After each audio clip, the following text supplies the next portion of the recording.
Welcome to this week's episode of Couch Chats. Joining me today, I've got Glenn Paul. Thank you so much for coming on. And today we're going to have a chat about reinventing yourself later on in life, in particular for us that's in our 40s. So welcome. Thanks for having me. No worries. It's great to be here. What a cool space. It is a very cool space, a little bit of a hidden gem here on the Central Coast. So thank you to Chris behind the camera over there for allowing us this Legend, space. Chris. Yeah, so it's awesome. Tell me a bit about you and your backstory and how it led to where you are today and the way you've kind of reinvented yourself. Look, I think reinvention is constantly evolving. And I think for me, my story, like many, is deep. There's a lot of peaks and troughs along the way. I guess it starts when I was really young in primary school, and I think as most kids will probably relate to at some point, either being on the receiving end or being the instigator, I was quite bullied as a 7-8-year-old kid. Yeah.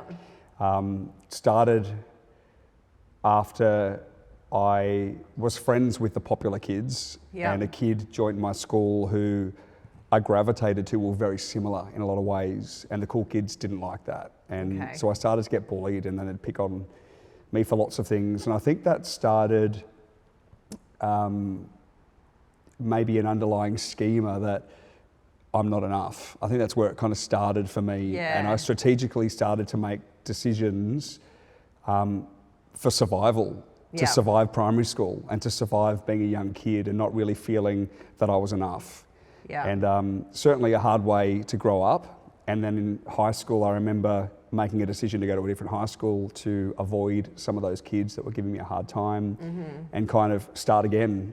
And I think that was the first time I realised, well, actually thinking about it now, maybe that was a reinvention in a way. It was me having a second shot at being an accepted kid when I didn't feel that I was accepted at that time. Yeah, because you go to that new high school, right, and no one knows you there. 100%. No one knew my history. Yeah, so you can kind of go into that situation being whoever or what you want to be, right? You kind of 100%. Start your own story from that moment. 100%. Yeah. And I mean, I don't think I was a particularly cool kid anyway. I was not a cool kid. No, I definitely wasn't a cool kid, and I wasn't in the cool, elite group by any means. Yep. But so I don't think it took long for those kids to start kind of picking on me in not the same ways, but in different ways. But I remember, and I've heard this in other podcasts and whatnot, where bullied kids kind of go one of two ways, or troubled kids go one of two ways. They either become perfectionistic, which is the road that I took, or they turn to vices and they go down a not so healthy path. And I think I became that kid that wanted to overachieve as a way of being accepted. Being a people pleaser?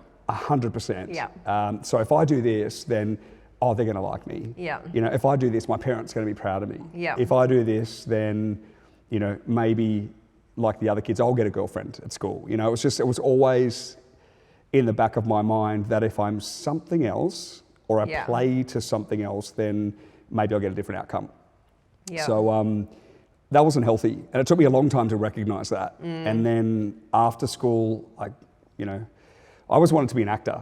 And do you think that started, just going to move that before you... Let's move that. I'm going to wear that in a minute. Do you think that kind of started your acting in a way? Like, because you were trying to play the different role when you were being bullied at school, to please other people?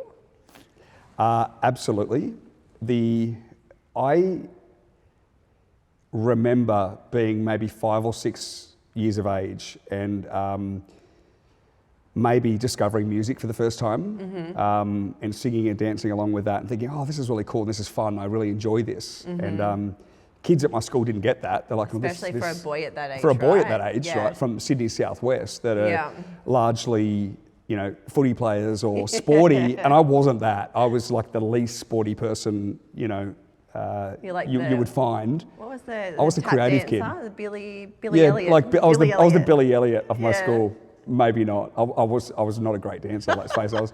I was not bad at a little bit of improv, but I enjoyed it. Yeah. And I didn't see myself as a performer, but I remember I would have been about maybe 7 when my school principal, rest in peace, Mr. Curran, he completely changed my life by tapping me on the shoulder one day and saying, "You're going to be the lead in the school play."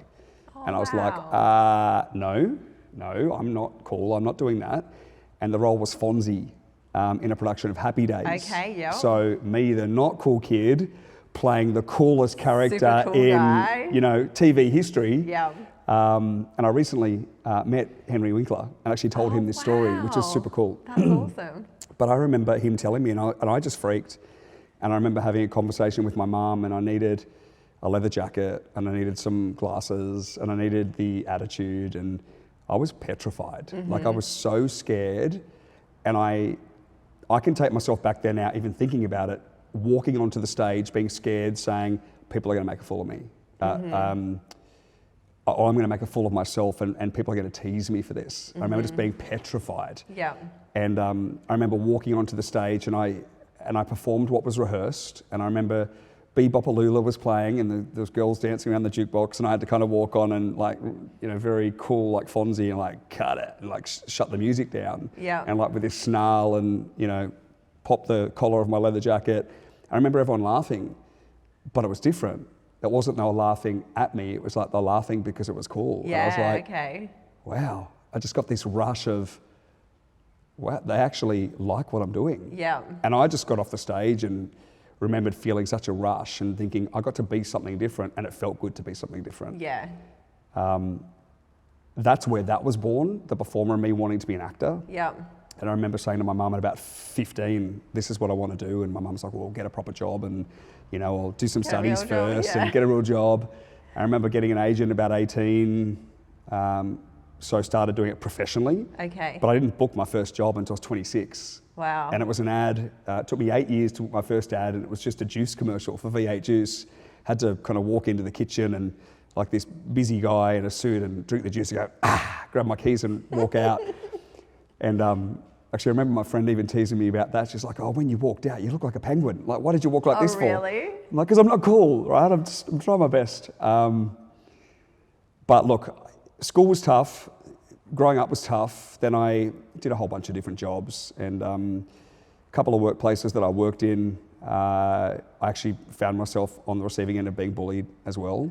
Do you think bullying just kind of follows you through life until you learn to really set those boundaries? Because 100%. I've been through the same thing as well, and I know what it feels like. And I found the same thing, like through workplaces. Those same bullies will show up in every area of your life. 100%. Until you shut it down. Yeah, I think the reason I would find myself on the receiving end was that it took me a long time to discover my authentic self or let my authentic self be seen. Mm-hmm. I think I've always been the same. I've always felt the same.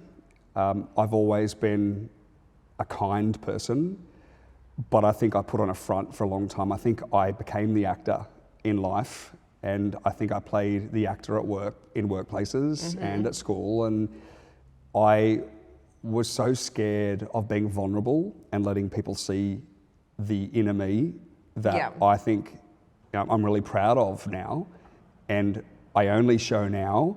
It took me a long time to let that out because I was treated disrespectfully and treated less than I thought I was, but I also have to take responsibility in what I allowed.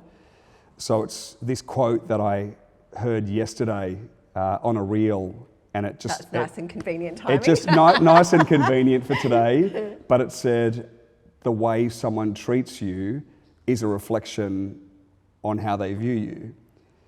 And also the way how you they allow, view themselves. True, and the way you allow them to treat you is a reflection on how you view yourself. Correct. And that was really powerful. Yeah. So I sat with that and went, it's right. I've got to take responsibility for allowing that for so long because I did allow kids at school to be horrible. I didn't stand up for myself, but I didn't have confidence to do that. And as a kid, I don't think any of us really do. But I think we can learn that as we get older. And then as an adult, I still didn't. I accepted far less than I ever should have in some of those situations. I should have stood up for myself earlier. What tended to happen, and this was a pattern for me, because I'm a kind person and like to treat people well, I would put up with it until I couldn't. But then what would happen was then I'd erupt. Yeah. Then it would come out in unhealthy ways. And then you're the bad one. And then I'm the bad one. Yeah, of so, course. Yeah.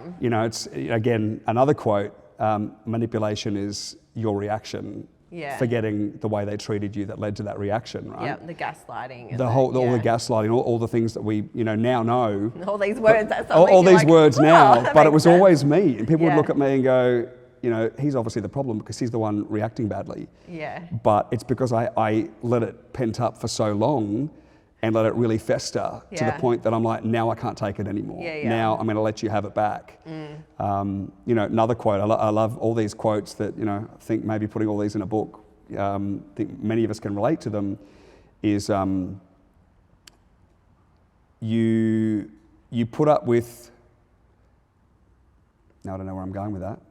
It'll come back to me. Come back to We me on can that. circle back to We'll that. circle back to that when it pops up. Yeah, I will share See, something. this is 40s. I know, right? It's like, you get to your wait, 40s, what you're was like, I hold doing? on, why did I walk into the kitchen again? I know. I did that yesterday. I went to All get the time. something. I can't even remember what I went to get. There you go. Yep. But I went to get like that one thing, but then, we get distracted by something over here and something over there. And I mean, I feel like I'm undiagnosed ADHD for a start. So I don't know if it's that or if I'm just I reckon maybe I am too.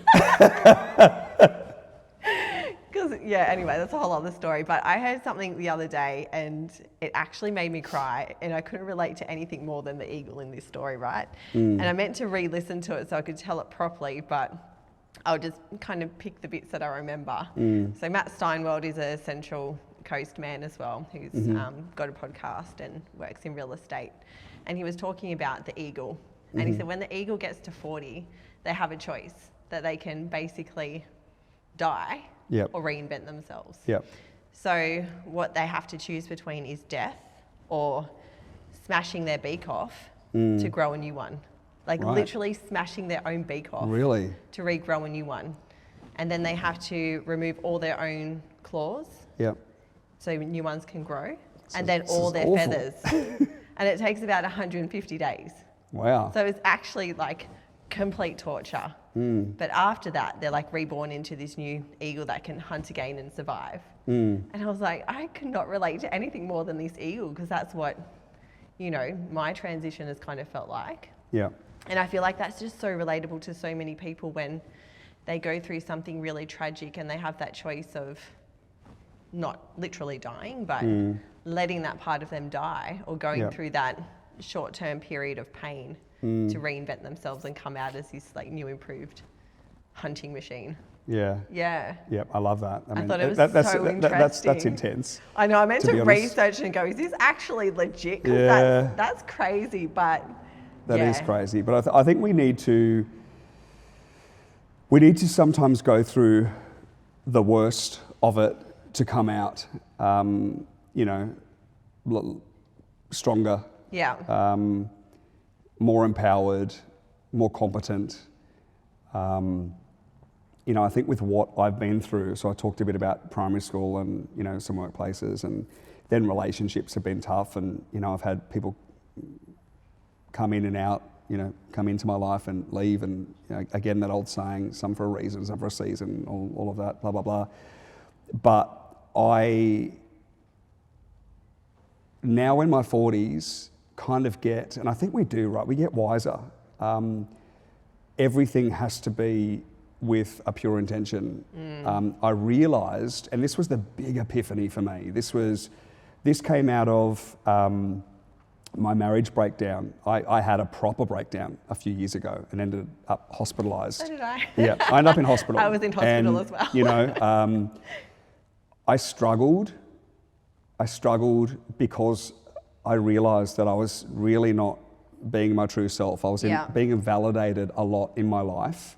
And what happened was I then started invalidating myself. I started accepting far less than I deserved and started letting people take their power or have their power and me foregoing mine all the time. And then resentment started to build. And because I was so resentful towards them treating me so badly, then I became bitter. And then I lost myself. And then I reached a point where I was like, I don't think I can go on anymore. You know, I just feel like people have treated me badly my whole life. And, you know, I put up with crap that I should never have put up with, but I wasn't strong enough. And I realized that it was because I knew I was a good person, but I wasn't standing up for myself, one, but I also wasn't loving myself the way that I should have. But did you also feel like people didn't see you as the good person that you were? No, because I think they do. They do? Yeah, I think they do. That saying, I think I was going to say this before, and you know, the old perfectionistic me would be really annoyed that it slipped my mind, is that every version that people see in you is true. You know, if there are people out there who are like, oh, that guy is such an asshole. Can I say that? Can I say asshole? That guy is such an asshole. Said asshole. I said it. That's true. That guy is really kind. That is true. That guy is really rude. That is true. That guy is, you know, really giving. That is true. Everything that people see in us, I think, is true, but it's based on its perception, and it's based on the situation that you're in. So if somebody treats you with disrespect, then naturally, you know, in certain moments, you're not always going to be the kind person that you are. You're always going to show different shades of you. I was always kind. You know, I don't think anyone would argue that point until I couldn't take it anymore. And that's what I had to learn to be better at. So me breaking down a few years ago was about me going in and saying, I'm not okay now because I'm breaking down all the time. You know, people are seeing the worst of me more often than not because I'm really struggling. I'm not okay. And sitting down with a psychiatrist, you know, in the first week that I was in this hospital, this facility, she turned to me and she said to me, "What are you doing here?" I was like, "What do you mean?" I had enough. And she's like, no. The reason you're here is because you've been invalidated for the last decade, and now you're invalidating yourself. You're lost. Like anyone who was in your situation would feel the way you are. You've got to cut yourself some slack. You've got to make some different decisions and change your reality now, or it could be dire. It could be far worse than where you are now. And that was the epiphany for me. That would be so good to hear that from, especially from someone who's in that professional setting. Like you can hear it from friends or family, but to come from 100%. someone like that, it makes such a I wouldn't listen. difference. I wouldn't listen to anyone else. Exactly, until that And that was right? someone impartial who went, I actually see the person that you're revealing to me, but I also see the hurt in you, and I'm hearing what you've gone through and that you've been invalidated. You've got people in your life who just don't care about you, and your needs aren't important to them. That's not going to work for you. No. And I think when you get then into your 40s and you hear that, you go, oh, you then can't unhear that. And it becomes about now finding your tribe. It's now about people meeting you halfway. I'm only going to put effort into those who meet me halfway with the effort. If you're just a taker, and I had a lot of those people in my life, you know, don't want to mention names, but a couple of people in particular who just always took, you know, and would treat me disrespectfully. One in particular really bothers me. I'm still triggered by it. You know, would come to my house and stay a weekend with my family and ignore me like I didn't exist. And I'd be fuming by the end of the weekend. I'd be seething. And I'd chat to my then wife and say, I'm really struggling with that. And it would just be a washover. Well, that's just who this person is. And that wasn't okay by me. And I put up with a lot of that invalidation for a long time and tried to reach out and articulate myself. They didn't want to hear it. So you get to a point where you're like, I need to find my tribe, the people that genuinely care and see the good in me the way that I do, and want the best for me the way I do them. And stop fighting for people who wouldn't fight for you. I had to learn that too, which is a really hard lesson, right? When people stop caring about the person that you are, you've got to let it go. It's so hard to come to that realization too, and you have to remove so many people out of your life. It's this big life detox. which I've experienced as well. And it's hard because there's like this period of time where you just feel like there's no one there, but it's that removal of everything that's no longer serving you, and then building that new tribe that's coming in. And that can be challenging, but I feel like that's something that's so relatable to so many people. Yep. And for me, my 40s have been different than I expected. Like, I was scared to go into my 40s, right? Like 30, I was like, yeah, I'm 30, this is awesome. 40, I was like, oh no, I'm on the downhill to 50. But I think 40 has been like the most empowering years for me into like truly coming into myself. Yeah. Yeah, absolutely same. Yeah. Look, I used to work with a girl when I was working in banking and finance, and she used to say to me about an ex-girlfriend at the time, she really hated hearing the stories that I'd tell her. And she's like, what are you doing? Man, what are you doing? Like, she's awful. And she would constantly say to me, drop that rock, drop that rock. And now I'm hearing that more than ever. Yeah. When I pick up on red flags, like, drop that rock. Yes. Like, let it go, let it go. But how quickly now, like when you see those red flags, that you're just like, gone. Now I can, but now I think, I'm 45 now, so now I think I'm much more in tune with myself, because once I went through my separation, I struggled for months, as people do, and to anybody who's going through this at the moment, I feel your pain. You went well doing it only for months. Me, it was years. So. Oh yeah, look, I did. I think because I had signed up to a lot of therapy over the years, I think I dealt with a lot of it anyway. Yeah. And then because I wasn't one that initially made the decision, I was like, well, okay, I don't think you stepped up for me. I don't think you chose me. I think you chose other people in your life. You didn't choose me or our family. There's a lot of things that got me to the place quicker. Yeah. It's like, you didn't choose, you didn't think my needs were important, you didn't care about me the way I feel I did about you. It made the process a bit quicker for me. Yeah. I fought for it still, but then when it reached a point, I was like, you actually don't care, and you're saying some things that I just think are really cruel. I just have to let that go. Yeah. But I think I'm better now in my 40s at picking up on the red flags. What I think in my 20s and 30s, I think your gut tells you when something's not right. I can take myself back to so many times when I think, I felt in my gut that wasn't right, but I did it anyway. Yes. And that was us telling, ourselves, this is not a situation that's serving us. You've got to make a different decision and move on. It's funny because I always grew up being told that, like, butterflies, you get that feeling of butterflies in your stomach, you really like someone. Now I know that that's anxiety. Yeah. That's a red flag. Like, you shouldn't feel like that. Yeah. If you're in the presence of someone and it doesn't feel good, get out. If your body is telling you. 100%. Yeah. So to anyone who might be Energy listening, who needs to hear this, energy does not lie. If it doesn't feel good, it's not good. It's not right. Yeah. And it took me a long time to get that. So now in my 40s, when I listen to myself, I'm much more in tune with my feelings. And if it doesn't feel right, I'm out. Yeah. I don't invalidate myself. It's a non-negotiable. It's a non-negotiable now for me. Relationships, career-wise, if I get an opportunity that's, we just talked about one, if it doesn't feel right, I'm not going to do it. I'm not signing up to that. So now, I used to say yes to pretty much everything. And I used to, the anxiety I'd feel it. And I'd feel, oh, this isn't right, but I'm going to do it anyway. And then afterwards, I feel like I shortchanged myself. Yes. Whereas now in my 40s, mid 40s, and going through the separation and looking back on my life, looking back at, many of the injustices and the being bullied as a kid, and then in workplaces, and feeling that I was invalidated in relationships, I never put myself first. Now, the reinvention is about putting myself first because I matter. And then anything that you step into now is obviously putting yourself first, and then anything on top of that is a bonus. That's the way I see things now.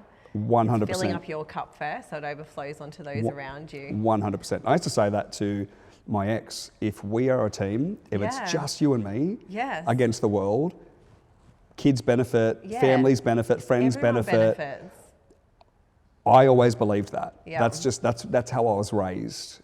Not everybody has the same values as us, or views things the same way, and that's okay. You know, values, beliefs are different based on our upbringings. Yeah.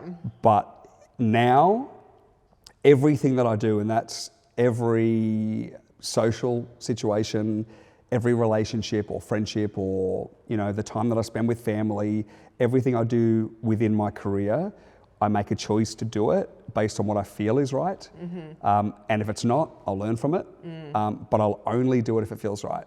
And, you know, I think I'm now finally listening to myself more, but I'm going with the universe and saying, take me where you want to kind of lead me. So the reinvention thing's interesting because I think I've always been naturally good at self-reflecting and making decisions for myself. Maybe not always healthy ones in the past, but now I'm better at looking at it and going, how do I ride this out and allow it to take me where it's going to take me? At the moment, you know that I'm a marriage celebrant, and that's become really successful. It's become a business in its own right. I am the business for that.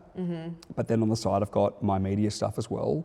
And ironically, when I started doing TikTok videos, I was driving myself to that facility years ago. And one of the first videos that blew up for me on TikTok was when I was taking myself to a facility. And being so authentic and so vulnerable again in that moment too, which so many people relate to. Well, the irony was that I wasn't. Okay. The video that blew up, I was crying, but it was a filter with fake tears. Oh, right. Okay, you might be like, it's so authentic. No, and it was a joke, right? It was a joke, but I wasn't okay at that time. And so that filter, and for whatever reason, that just came to me, and I'm really good at the old lip sync anyway, and did that, and it resonated. And that was the kind of, I think, the start of the shift for me to feel that people saw value in me. Yeah. That I had lost. Yeah. I started to feel valued. And there's a problem with that too, because I then recognize that once the following starts to build, then it becomes about external validation. Yeah. And I don't want that either. You know, I had to learn that validation comes from within. Validation comes from loving yourself. Yeah. It comes from knowing yourself as well as you can and doing things that make you happy. So I started after the separation, getting up every morning and exercising. I would go for a run. Actually, I'd first get up and I'd do a morning meditation. Yep. I'd then go for a run. I'd do some weights. My body started to change shape.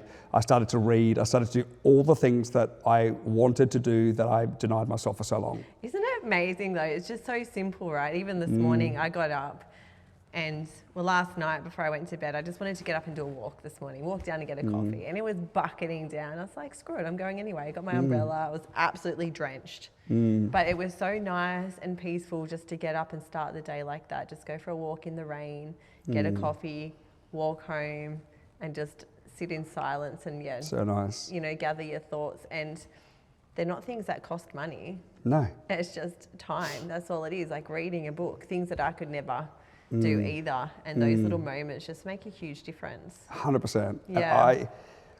As I talked about in my primary school years, I became a bit of a perfectionist. I did the same thing with my work. So with my media work and also my celebrant work, I put everything into it. And then I would stress myself out a lot. I can relate to that, You know, you overdo it. You overbake everything. Overthink it, you overdo overanalyze. it. Yeah, I was not good at being able to put things down and saying, that can wait. Yeah. You know, now, because I've continued to work on myself, now, if I don't want to do it, I'm not doing it. If I don't want to make a video today, I'm not going to do it. If I don't want to write a service today and I've got time to do it, I'm not going to do it. And there's so much liberation in that. There is, isn't that I can actually make decisions.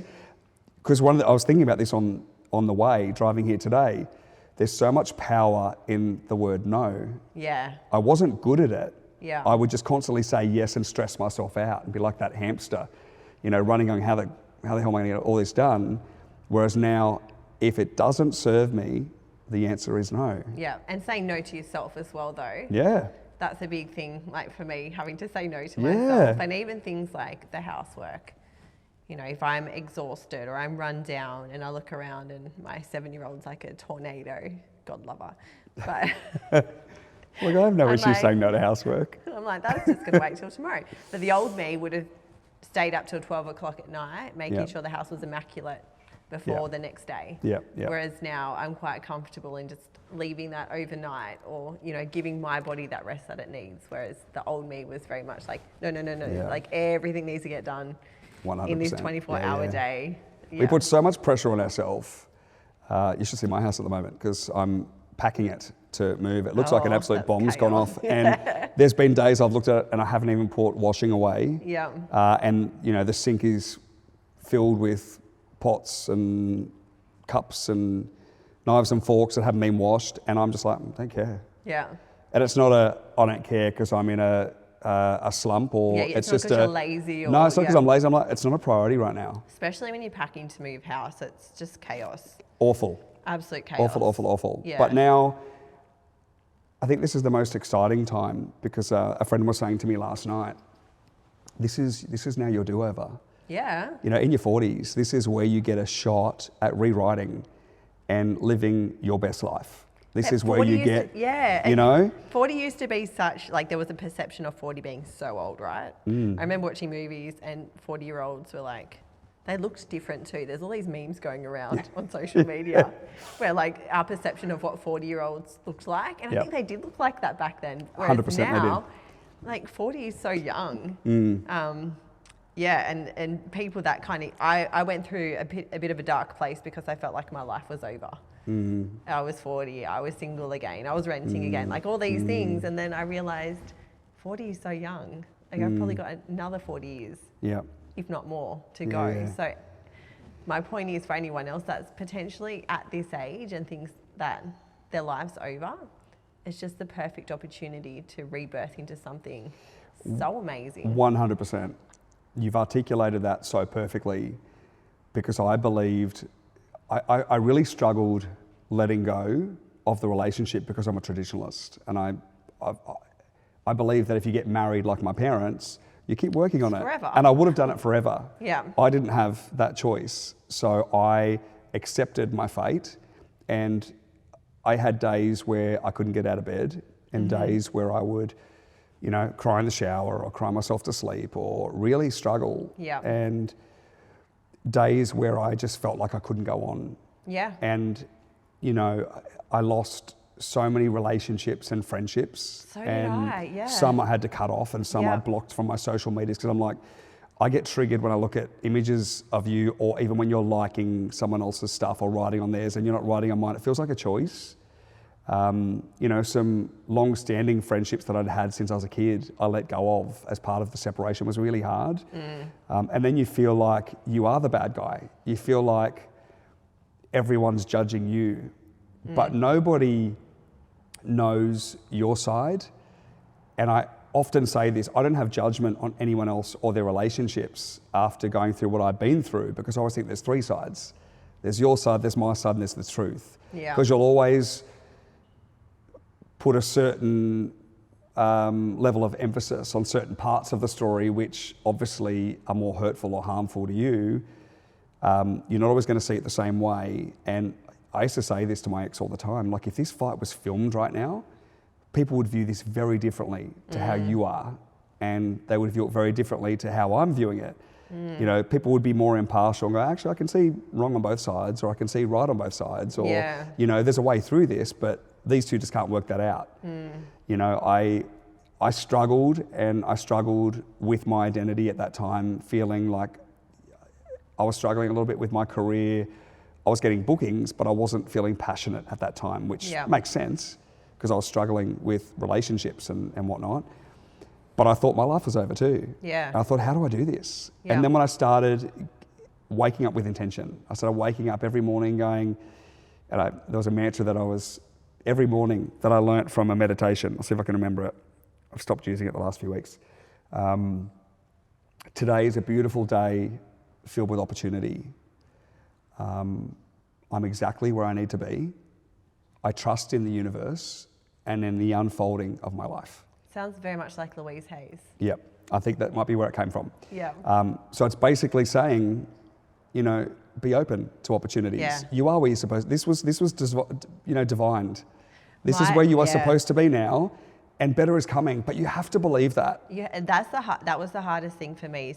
I grew up on Louise Hayes and all of these books and thought I was very aligned in who I was. My downfall in my life has always been my relationships. But now I forget where I was going with that. You were like, oh, you're like me. We're in our 40s, right? What is going on? Our brains don't work the way they used to. What and then we beat ourselves. Well, actually, I don't beat myself up that's now. right. I remember trusting. Yep. So I've always kind of gone down the spiritual path. When I was younger, I used to read the Bible. Like when I was a child, I was like, I asked my parents to go to Sunday school and I used to sit down and read the Bible. But my parents were more into spirituality, so I've always taken bits from everywhere. And lately I've been listening to more religious sermons because I like to take bits from everywhere. But trusting, that trust in the universe, or that where you are right now is where you're meant to be. Yep. That's what I find. Even at the moment, I'm struggling with that. Because I'm like, is this really where I'm meant to be? Look, it's about learning to dance in the rain, as they say. And well, I walked in the rain this morning. So well, you did. Well, there you go. That's a start. Yeah. You just need to add a little jig in there. I actually wanted to do a TikTok to It's Raining Men. Like, you know. But or flash dance. I know, yeah. Look, I think that's a really big lesson for us all, to trust in ourselves. Yeah. And trust in where we're headed in the journey. The journey is half the fun. I know that one thing that actually really did help, which, you know, not everyone subscribes to them, but during the separation for me was psychics. I spoke to quite a few of them who were all saying the same thing. So I started believing stuff more after hearing it. And I know it's not right, but they were telling me the same thing. So I was like, oh, it must be true then.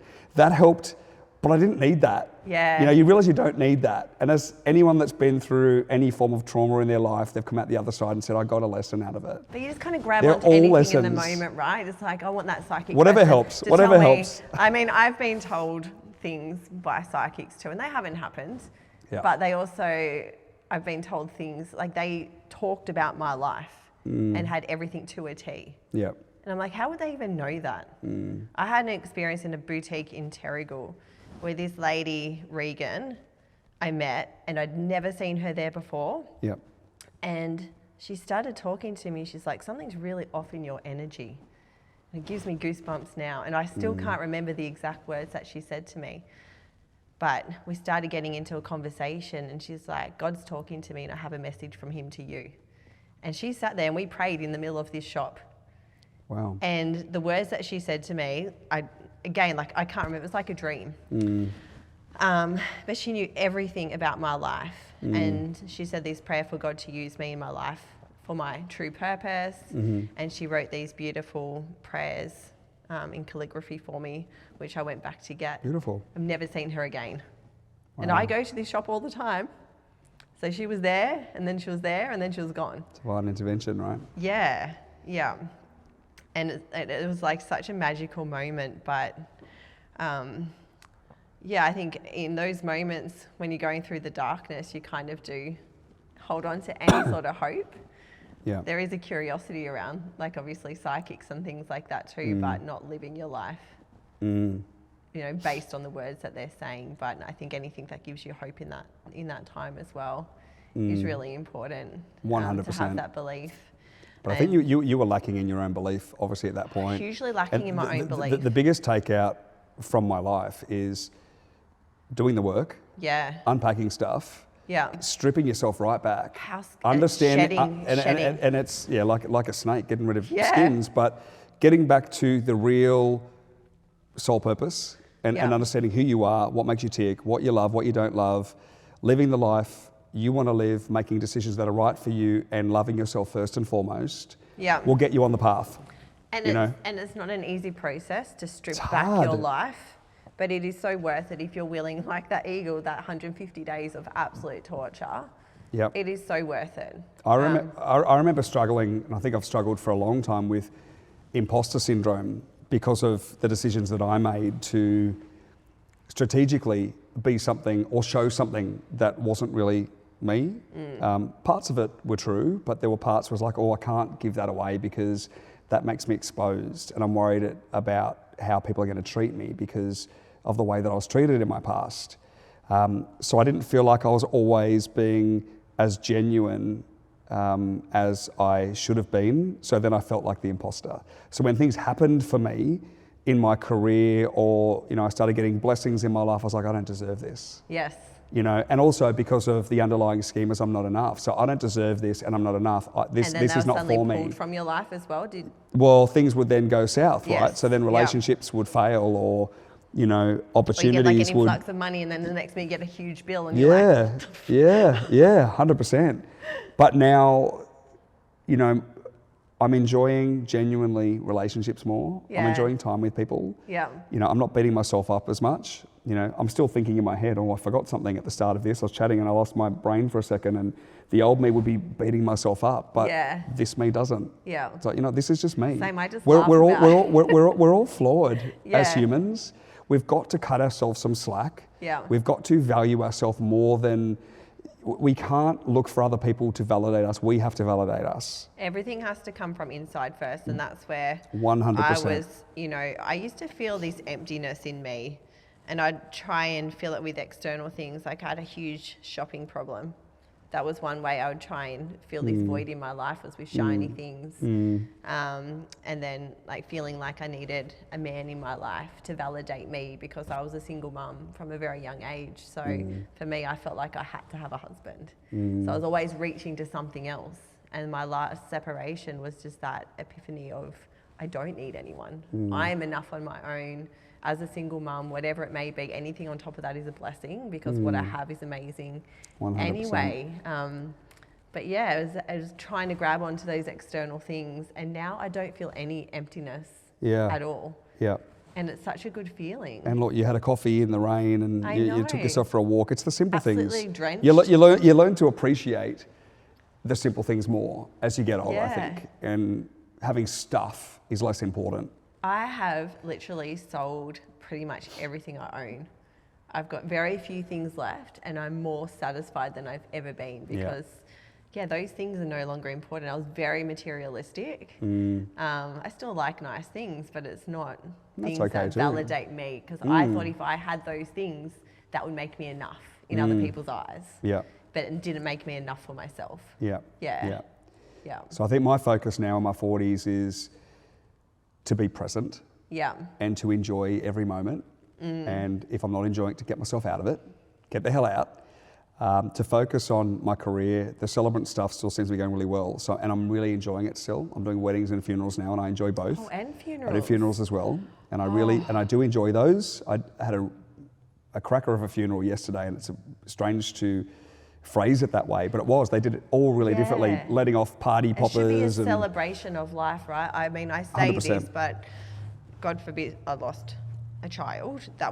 I don't know how I would be, but it's celebrating who they are. But it's good that you can bring some joy into that situation as well. Yeah, 100%. So I love that. And the media stuff, I'm letting that take me wherever, but I think the reinvention in that space is me. It was about almost 3 years ago that I started modelling in my 40s. How exciting! Which was exciting. I've done a lot of different things media-wise. Not really. I had been an ex-radio announcer. I'd worked in TV. I'd been an actor and a TV presenter. Modelling was something I had done a little bit of as an actor, because in ads sometimes, there's not always words spoken. So you might have to just give them something. And modelling's kind of similar to that. But telling a story. I was heavier, and I remember going for auditions, and I was a large, probably teetering on an extra large, and for campaigns for males, and you think it's bad for women, it's the same for men. You've got to be a medium, otherwise you're not going to book a campaign. Wow. And I would go for auditions, and I remember one for a suit brand. I'd go in and I'd try the suit on, and I'd be like muffin top, and it just didn't fit, and I'd be like, this is awful, and I'd come out and take photos. I knew I wasn't going to book it, right? So now it's about me focusing on my exercise regime, keeping myself strong, healthy. I watch what I eat. I try and limit the alcohol as much as I can. I try and be good with what I put into my body, and then work out so that I can do that work, and I'm enjoying that.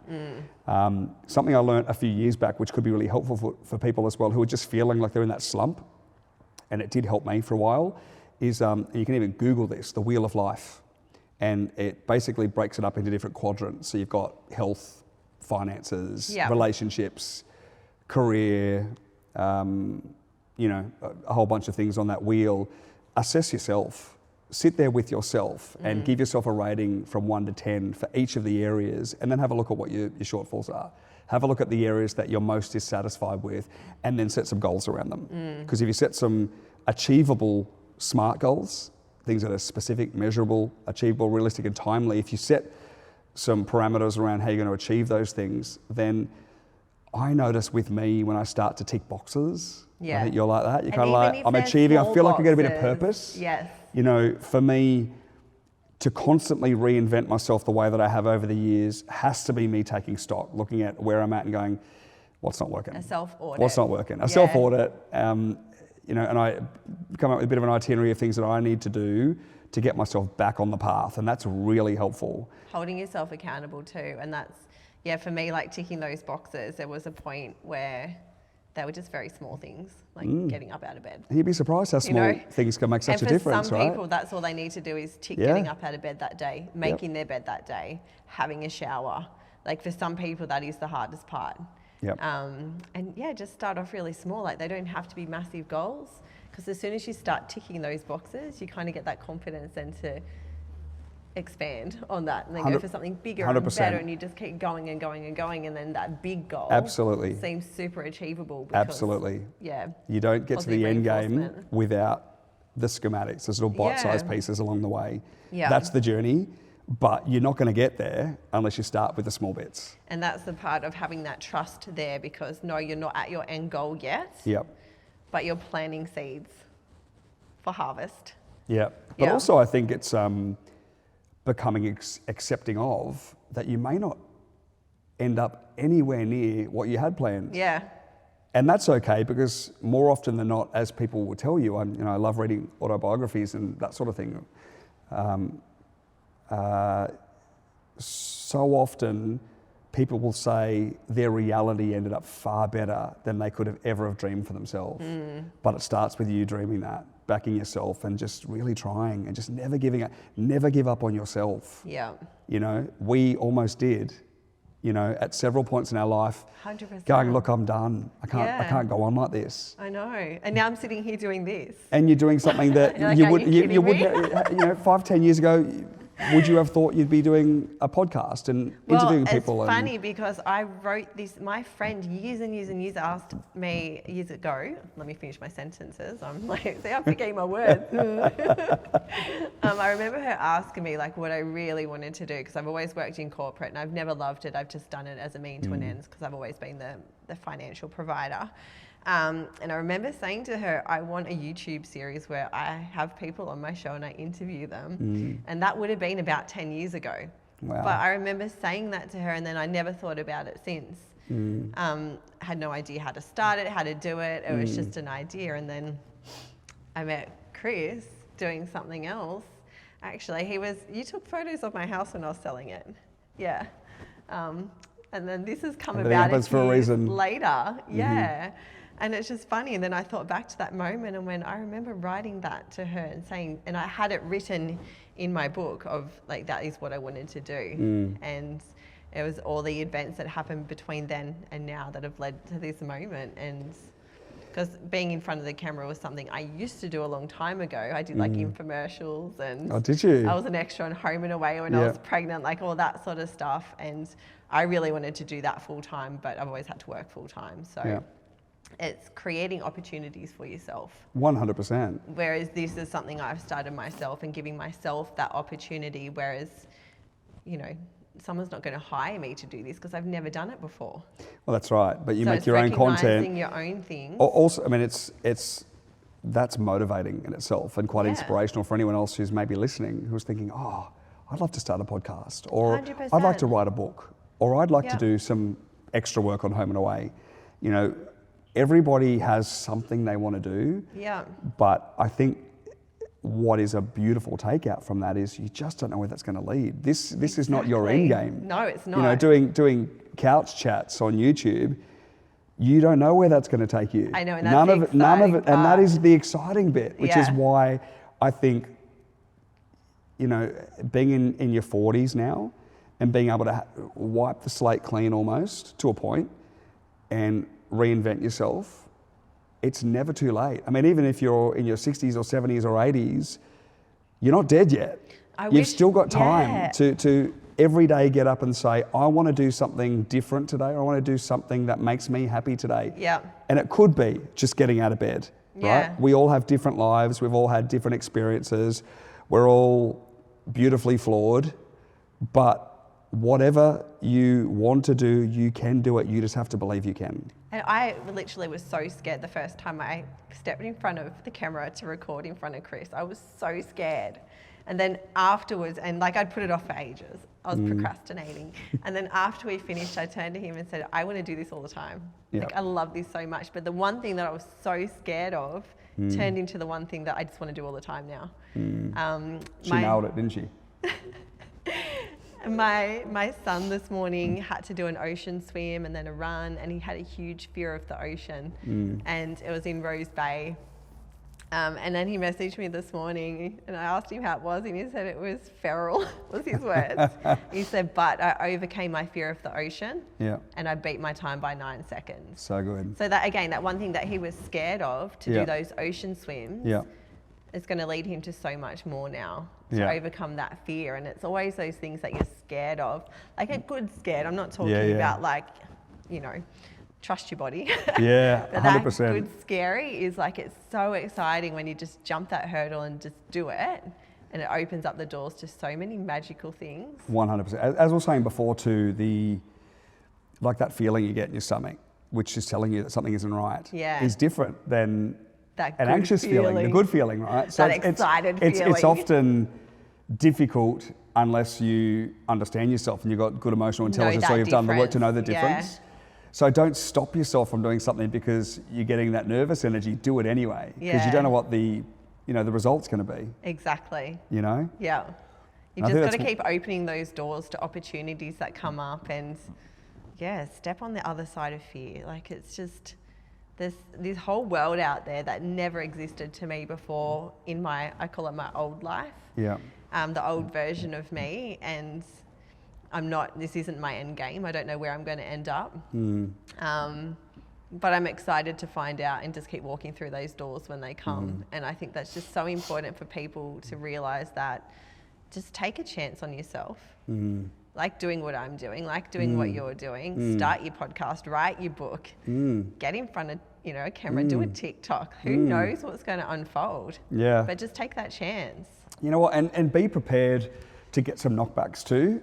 Every entrepreneurial book that you'll read, your Bransons of the world always say they got knocked back so many times, but they never gave up. Well, that's the difference. That's the difference. My son works for Virgin Active.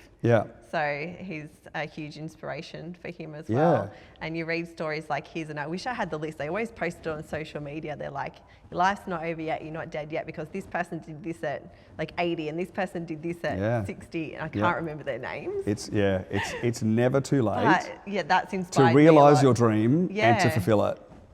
And, other women who are mums as well, we spent a good portion of our life investing into our children, which I did, and I don't regret that. But no way. Invest in yourself as well. And that first part of motherhood is nurturing them and giving to them, but don't forget who you are along the way. And you might just have to put a couple of things on hold for a little bit. 100%. I like what you said before about the doors analogy. And I think about that. Yeah. And it's to all the doors that have closed on me in my life, I'm back to buy the building. Yes. Yes. Never see those doors. You own those doors now. That's right. Never see those doors closing as it's not right for me, or it's not going to happen for me. It might be a not now. Or you need to get some other things in line before those doors will open. But also get all your ducks in a row. Yeah. And come back and fight for what's yours, because I believe the universe is full of abundance and we can all have what we want. It's endless. Money is like... The only limitation we have on ourselves is ourselves. Yeah. And when you think about abundance, it's either, financially, spiritually, like there's different forms of abundance, right? Of course. But it is floating around the world all the time. So why shouldn't it land with you. Why not you? Exactly. Why Yeah. not you? It's literally everywhere. Yeah. And I remember watching Sliding Doors when I was younger. Have you seen that with Yeah. Gwyneth Yeah. Paltrow? Yeah. And yeah, there's like the two different versions of her life, if we've gone that way or this way. But at the end, she ends up at the same place. That's right. And I always think that you're meant to end up where you're meant to go, even if you've been thrown off course. And if those doors don't open, maybe it's genuinely not meant for you, and that other door that you've been directed to is the better one. So those doors stay closed for a reason, sometimes redirect you into your higher purpose that you can't always see for yourself. 100%. A psychic said to me recently, and I like this, and I do hold this now really tightly, that you'll never miss what's for you. Yes. You're going to get it whether you It'll like come it or back not. to you, And it even will- if it's not now, you know, you might make a different decision like the sliding doors moment, Yeah. but you're still going to end up where you're supposed to end up. So Yeah. enjoy the journey. Exactly. Find some enjoyment in that. I used to get really stressed out and really frustrated that things weren't going the way that I wanted to control them. Same. They had to be the way that I wanted to execute it. Now I don't care. I make decisions, and if it doesn't work out that way, like, you know, last Sunday I was taking my kids to a train museum and had a car accident parking the car out the front of the train museum. And the old me would be really stressed out because I've got 3 kids in the car. You know, it's not what I wanted for my Sunday. It was raining. What an inconvenience. The car, I couldn't drive back. And he was really upset, the driver that hit me. And I just went, look, it's cool, mate. It's cool. He's like, you're being really good about this. I'm like, it's an accident. So I call it an accident. It's fine. I was really calm about it. And I was like, the me 5-6 years ago would not have handled that so well. Yeah. But you've just got to accept that things happen for a reason and there are better things coming. You have to believe that. You just got to, you What know, the as psychic Journey say. said, don't stop believing. Yeah. It doesn't get any more cheesy than that, I'm but not it's going to true. sing that song, but now it's in my head. Come on. No, you don't want that. No, I do. No, you really don't. But what did the psychic say? You're about to say something the psychic said. No, she just said that you'll never miss what's for you. Oh, that's right. Yeah, That's no, it. you did tell She me. said I've you'll seen my brain. never look if it's for you, because so many people, you know, especially when it comes to relationships. Oh, what if I don't find anyone? What if I end up lonely? What if I end up by myself? If that's in your cards, then that's in your cards. Yeah. You can't change that. I've accepted that now too. It's You know, like if I'm meant to be alone forever. Some so be people it. don't meet the love of their life. And Yeah. she also said to me that, you know, about 2 in 10 people meet their soulmate, Yeah. which, you know, that's kind of sad in itself. But that doesn't mean that, you know, the other 8 don't have amazing relationships in their life. Yeah. And it doesn't mean they're not happy. It doesn't mean they don't find their happiness in other places. Like your children could be the love of your life. That's right. Or we could be the love of Or our your lives. pets, or we you know, we Well, it does could. start with you. Good point. It starts with us first. You have to be your own love of your life. The And greatest then- love of all. Yeah. Whitney said it. Are you going to sing it now? Go. Actually, I saw you singing recently. You've got a pretty good voice. Wedding singer, not here today. we come. Not today. After you sing Journey, I'll back it up with stop Whitney. it. I don't know the words. Oh, how convenient. Yeah, I know. They just. But look, I feel like in our 40s, we need to just embrace who we are and sing a bit of Journey every now and then. I sang on one of the Don't previous. stop. Yeah, Come on. Well, oh, I love that. I'm back for that. I call it karaoke because when I'm in the car, I'm always singing. Same. So I think we same. should have karaoke. It's funny because my Instagram page, Glenn Paul Zero, which is the media one little- that I little use, plug there, little yeah. plug there. Most of what resonates with people is me doing karaoke, Yeah. karaoke sessions, right? So I put my modelling stuff on there, or every now and then I'll share aspects of my life, or thoughts of what's going on, or things that I think might be helpful Yeah. to people. That page is an outlet for me just to express myself, and I follow people that I find interesting or creative or good humans, and I'll get hate for that. You'll occasionally get people. I read one the other night on one of my karaoke, someone like, oh, talentless, blah blah blah, whatever, and the old me again would have what in the fetal position, like, people don't like me. That the old me, the old schemers. Now I laugh and go, I'm having a go. I don't care what you think. So people, I'm not here to impress you. If I've got 150,000 people Doing following something right. who like what I do, who get some joy out of it, just a little smile, or it makes them laugh, or they go, look, this guy's having a good time singing and dancing in his car, which is something that I wasn't comfortable doing as a kid. I don't give a rat's what you think. But you're just triggering something in them that 100% they don't have the confidence to do Absolutely. that. And it's that deep down thing that they wish that they could do. And if people or maybe not that, but something else, because they've got resentment that they're not doing what they feel that they can do. They've got to criticise you for having a go at something that you're doing. Who cares? How is this impacting your life? You know? I send them love. I literally write that on there, sending you love in a love heart or something, and they're just like, they back right off. Because like, what can they say to that? And I genuinely love seeing people win, and I do want to just send them love because clearly they need it. If they're saying they're in pain, hurtful right? things, it's dark for them. Like they're hurting, so they need a bit of love in return. So I just send them love, and they don't respond, and I'm like, cool. Well, the only thing that can overcome hate is love. If you try and match someone, it took me a long time to learn that too, because I would fight, and fights would just end in a worse situation. Someone has to back down. For somebody that's trolling you, there's darkness in them. Why are you so triggered by someone dancing or singing or having a good time in their car? Why does that bother you so much? Why does someone's happiness you don't trigger like your it? sadness so You don't much? like it? That's okay. Scroll on. Who cares? Unfollow. That's right. Move on, friend. That's right. I don't. If I'm following someone and they start saying some things that I completely disagree with, in saying that, I think we should be more compassionate the way we used to with difference of opinion. But if someone's constantly saying something offensive that I want to hear, I will unfollow them. 100%. And I say I don't want to see that because it doesn't make me feel good. But I do. That's a really important point, though. I think we need to get back to being the Aussies we were in the 80s and 90s, where we're less critical and we're more open to different perspectives and opinions, because we're all human and we're all trying to do our best and live our best lives. And who cares if someone has a difference of opinion? That's how we learn. That's how we grow. That's how we evolve. I feel like I didn't want to get into this, but I'm really passionate about relationships these days and understanding why many of them don't work. And I think social media plays a huge part in that, we're such a disposable society now, and wokeism has become a joke, in my opinion. Not everything, we can't eradicate everything from our past because it's gotten us here. You can't now abolish what happened in the 60s, 70s, 80s and say we need to wipe it from our history. It's like, well, we wouldn't be where we are now if we didn't have that. We had to live through that to get to where we are. I have a really strong opinion on, unpopular opinion, but feminism. I believe that everybody, male, female, or,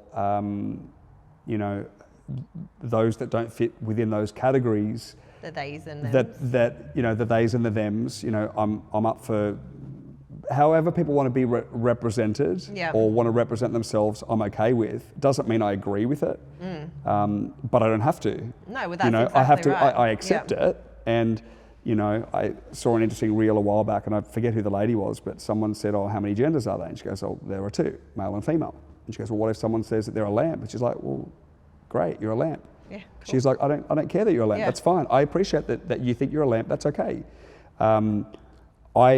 My views, I don't feel I need to share publicly because my opinion doesn't matter to everyone. My opinion matters to me and the people that are close to me. So I keep that close, but I'm accepting of whatever people choose to have in their life. The issue that I have, the strong opposition against feminism, is the radical feminist, which is becoming about hating men.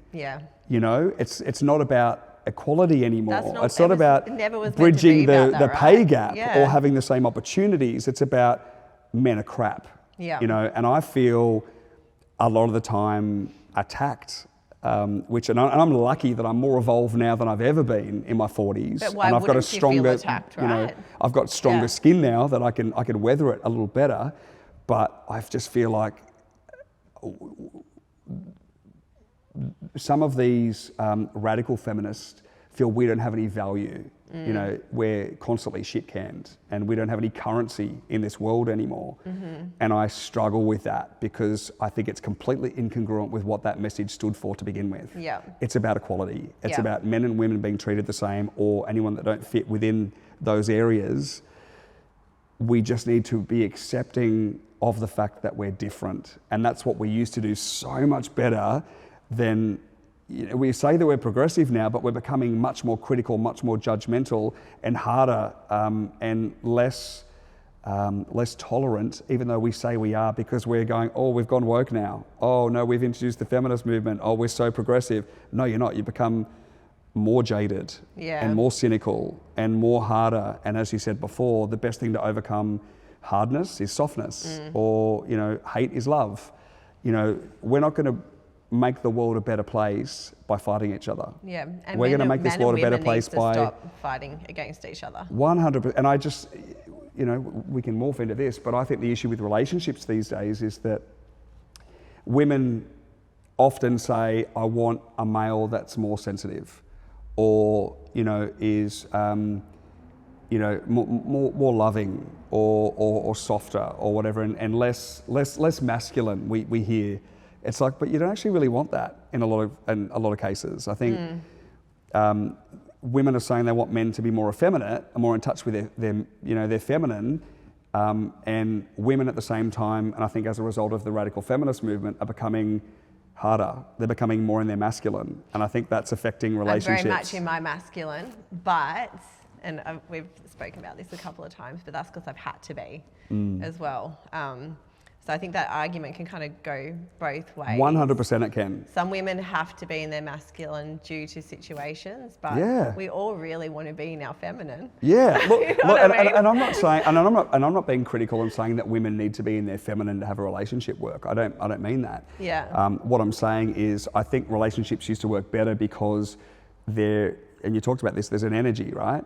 If you're in your masculine and you're with a man that's more in touch with his feminine side, that can really work, right? So it's you being a partnership and taking on whatever roles and responsibilities you both want to take on for that team to work. I'm happy to relinquish all responsibilities financially. Yeah, it's just, look, I know, I've had friends in the past where the male stays at home and looks after the kids, and the female goes out and works, and it works for them. I know people like that too, whereas the woman is the higher earner. She's got an amazing job.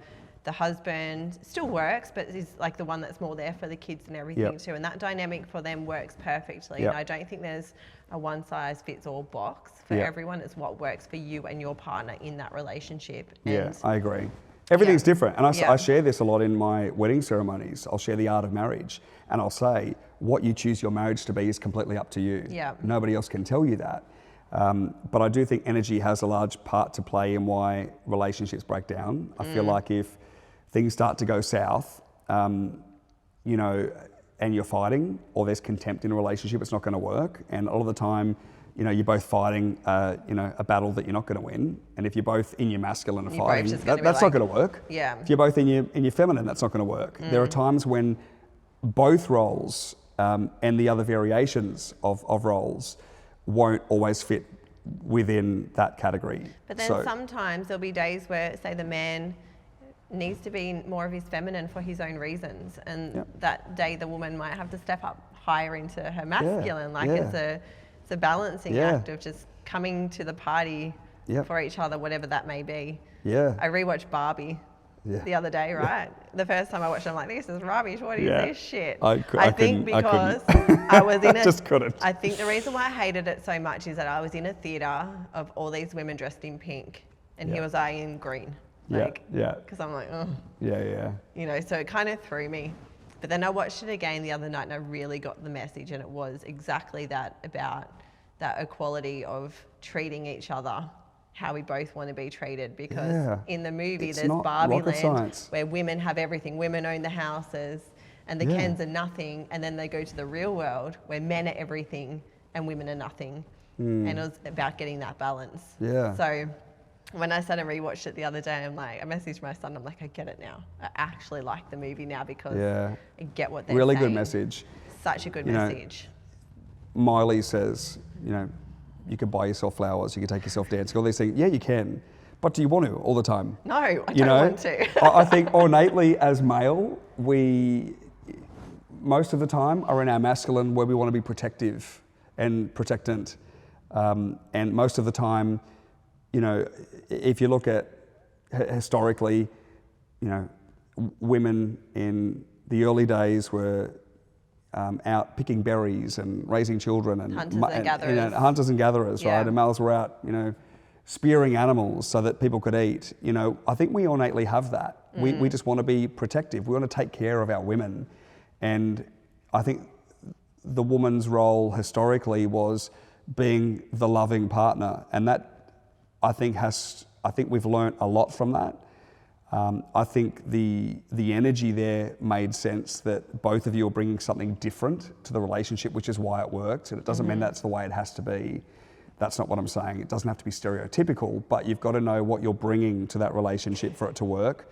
And I do think there's a lot to be said with masculine, feminine energy. And I think that the world's gone a bit nuts. And I do think social media, wokeism, the feminism, so I think all of those things have played a part. Yeah. There is definitely merit to some of it. I just think we're pushing it a little bit too far and everything else is kind of giving away. I've been guilty of that myself. I'm like, I'm a strong, independent woman. I don't need no man. But that's just a defense mechanism because of my last relationship. Yep. So that's why. But I've been guilty of that too. I've posted stuff on my socials and I have a decent following, and I just get slammed from women going, it's because my husband was an asshole, or, you know, my husband's a dick, or whatever. Like, it was always just putting them down. I'd be like, well, hold on. You could be like, my wife was an asshole. Well, that's right. And I'm like, well, but hold on, what part did you play in that? Yeah, exactly. There's zero accountability. Yeah. And I have a real issue with that because I think for any relationship to not work, it takes both of you. It's both. For any relationship to work, it takes both of you. Yeah. I think Brene Brown said it best when she said, we're not putting in 50-50, we're putting in 100-100. Yes. You know, and then my role is to step up. And some days when I can only give you 70. 100. Yeah. Yes. Yeah. And I like that. It's like, it's both. We used to say happy wife, happy life. Now we say happy spouse, happy house. It is both your responsibility to make, first and foremost, it's, and I say this to my kids, you've got to make yourself happy first. Yeah. But then your priority should be your partner because you're a unit. You're a team. That was when Brene Brown said that. It was such a light bulb moment because I used to always go, no, she's clever. 50-50, 50-50. I like her. And then when she said that, I'm like, no, that's kind of what I meant, but I wasn't articulating it correctly. But yeah, if some days you're bringing 70 and the other person's bringing 30, and then it's like that whole, just look at 100% as like the whole number. Yep. Where one day the other person's going to bring more than the other. And it's that, again, it's that balancing act. And yeah, she's a very smart lady. I love her books and everything that she says. So anyone that's struggling in relationships, Brene Brown's a good one to listen to because she really is. It's really important to understand what both people need to bring into that situation. I think it's really helpful to listen to people who've been through it. Yeah. You know, I've got an old friend who lives in Melbourne who studied levels of happiness and did a whole paper on it. And what was concluded was the happiest people in life are those that come through trauma. I would never seek out somebody's help if they haven't been through it themselves. I agree because I had a coach, like a life coach, and nothing bad to this particular person, but they were also very young and hadn't been through anything. So as I was going through this coaching with this person, I realised I had far more knowledge and experience than this person, and they weren't really bringing any value to it. And I think there's a lot of people now in this coaching space that everyone's kind of doing it, but what merit do they have? Like there's only so much you can learn from a book too. But people that have actually been through these situations understand it completely because they've had to put those tools into practice. Yeah. There's people out there teaching about finances and have never lost anything and had to rebuild themselves financially, or these young coaches that are talking again about finances, they don't own a house, they don't own a car, they live at home with their parents. So be careful who you get your advice and information from as well. Do your research, have a look into like their actual life and not just what they're showing on social media. And we all, I'm guilty of it too. I will follow a lot of pages on social media. What I do love though is that there are so many people now posting on social media who are sharing their trauma and they're sharing their journey, and not in a way where they're seeking, help or aid from anyone else around them, but more in a way of saying, you can move on, yes you can, and just really positive things, like move forward from people who have actually been there. And some of those are so powerful, helping people to feel like they're less alone and know that I think the world's getting smaller. We can connect with anyone at any part of the world these days, and you hear they're going through something similar. I think that's really powerful to feel that we are all the same. We are not alone. Yeah.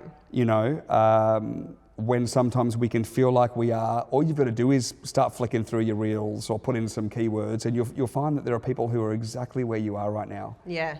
And I find everything's relatable. Yeah, I find at our age in particular that so many people are going through those marriage breakdowns and separations. Especially now. Yeah. The average age, I learnt today, for a woman to separate is 40, according to stats, I think 2022, and the average age for a man is 46, or 45 actually. So it's kind of midlife.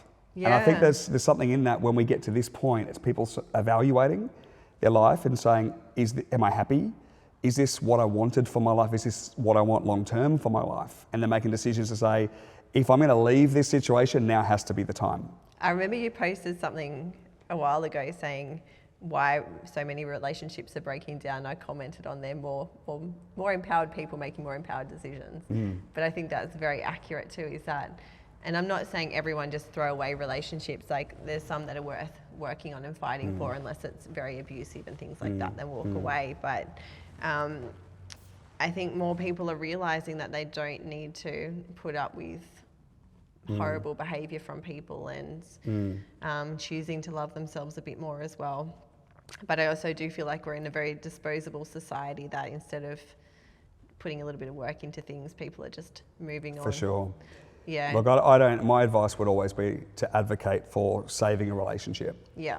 I would never say leave a relationship unless there's, again, if you're in danger, like that, where it's unsafe, where there's physical violence, or there's things that, are affecting you, your mental well-being. Emotional abuse and things like that, absolutely. But I always think there's hope. I always think that if two people really love each other and are prepared to do the work, the relationship will always work. Has to be the two people, I believe though. that, but you both have to want it. Yeah. If one person doesn't want it, it will never work. I remember dating someone once, and obviously we both left our partners. And I remember saying to him, imagine if you just put the same effort into your marriage as you do dating a new person. Like you meet someone new and it's all the flowers and you put so much effort into it. Imagine if you just took that and invested that into what you already have, the difference that would make in that person's life. Yeah. Instead of constantly trying to restart over, because that's that honeymoon period. Look, every relationship, to start with, until you do the work, and this is what I've learnt in my 40s, every relationship will end the same. Yeah. They will be the same. And it will so keep now that I've showing you spent the same time, lesson. absolutely it will. The lesson, until you learn that lesson, it's not going to alter the result. It will keep repeating. 100% it will. So I think, again, the lesson is always, the biggest key takeout is focus on you. Focus on being your best self, going after what you want, and I think you'll end up where you're supposed to be if you approach it that way. Most people, when they come out of a relationship, the first thing they want to do is to fill the void, jump into another one. Yeah. Or they say they don't, and they'll spend a little bit of time, I'm working on myself, and you might meditate for a couple of months, and you're like, oh, now I'm ready. No, you're not. You've probably got years of stuff that you need to heal to get to a place where you're like, what do I actually want? Yeah. Because you actually know what you want. I went on dating websites after my separation. I remember guys saying to me what do you do for fun? What are your hobbies? I didn't know. Yeah. And at that moment, I realised I had so much work to do on myself before I was ready to move on into anything, because I really didn't even know anymore. I had no idea who I was, what I found joy in, simple things. Yeah. So I think that's really important too, is to take that time afterwards to get you to know yourself again and find out what fills you just from your own self, instead of trying to... Find joy with yourself. Yeah. and Date really, yourself. it sounds really cliche. I know, so corny. It's but so corny, so but true. self-love is the most important love. Yeah. And I wish I had have known it earlier. I Yeah. really do. And knowing your worth, and I'm not talking about feminism here, but And this is men boundaries, and women. right? Yes. As you mentioned before, when you discover that love, know what you're willing to accept and what you're willing not to accept. Not only going after what you want, but putting boundaries in place so that you're protecting yourself. You know, so you're putting yourself in a place where you're not accepting less than you should. Yeah. And you're only surrounding yourself with the right sort of people. If you see the red flags, get out. Yeah. You know, if you're being shown something or it doesn't feel right, get out. Yeah, move on. You know, only put your energy where your energy is best serving you with, you know, your career or people, where you're getting something back too. And that's Yeah. really important. And I feel, this is just my opinion, but it should be two people walking alongside each other as individuals that come together. So you have your own paths, you know, go after your own hopes Independence. and dreams. Codependence is not a good thing. Our own independence, No. but you're walking alongside each other and supporting each other, but having your own Cheering each other on. Exactly. Yeah, Yeah, I'm with you. I know. That's a healthy, you know, a secure functioning relationship. Yeah. You know, and I know that I was an anxious style, so I was more the wave who was, validate me, validate in a relationship because I didn't feel good about myself. Now that I'm in this place where I'm like, I get myself, like, if I've got someone that complements my life now, if they're the right person, but I'm not going to accept it unless it's the right person, unless it feels good, because I'm enough as I am. That's how I am. I'm like, You know? so happy being on my own. Secure functioning, boom. Yeah, It took a while to get there, but you've got to do the work. Yeah. Otherwise, you'll always be seeking reassurance. And I've got a mate I'm talking to at the moment, and he's making the same mistakes in relationships. And I called him on it last night, so if he listens to this, and he knows I love him to death, and I've got his back always. He knows that, but he's making the same decisions. Yeah. You're always going to end up the same place. Back yourself. Yeah. Don't accept less than you deserve. Go after your dreams and make them happen. What's the 'Cause definition we of can all have it. insanity? Doing the same thing over and over and expecting a different result. Yep. Yeah. Bang on. Yeah. That's amazing. Yeah. So look, 40s. Yeah. Here we are. Yeah. I Well, wouldn't change it. I wouldn't change it either. And people always say, oh, if I got to this age and had the knowledge I had now, but the body I had when I was younger and things like that. Just embrace all of who you are, okay? Yeah. You're not going to look like you were when you were 18. And And when you're 60, you're going to look back and go, gee, I wish I looked like that. I know. You're never going to be satisfied if you have that. No, it's you know, just that loving mindset. each stage of who you are, because you're constantly going to grow and change and find the beauty in the new wrinkles and the new bits of cellulite and the new imperfections. We should, yeah. I'm saying this to myself because I need to remind. Yeah, I feel like this is... you're trying to convince yourself or something. Me, I'm like, stop getting Botox and, you know, but anyway, yeah, no. But it's true though. Do what makes you happy. That's exactly. You know, if you want to get a bit of Botox or do Botox, something. I'm not going to lie. So that look, makes me if it happy. makes you feel good, as I say, if it's for you, then it's okay. That's exactly If it's for other people, if it's for question you, your decisions. Do everything that makes you happy. Yep. Don't do Agree. things that you feel as though society wants you to do. Yep. Do what makes you happy. So, yeah. Agree. Amazing. All right, I'm going to wrap it up there. Thank you so much for coming on today. Thanks for having me. So if you want Let me chat. Yeah, I know. Spitball some ideas. We could chat for hours, so might have to do this another time and continue on.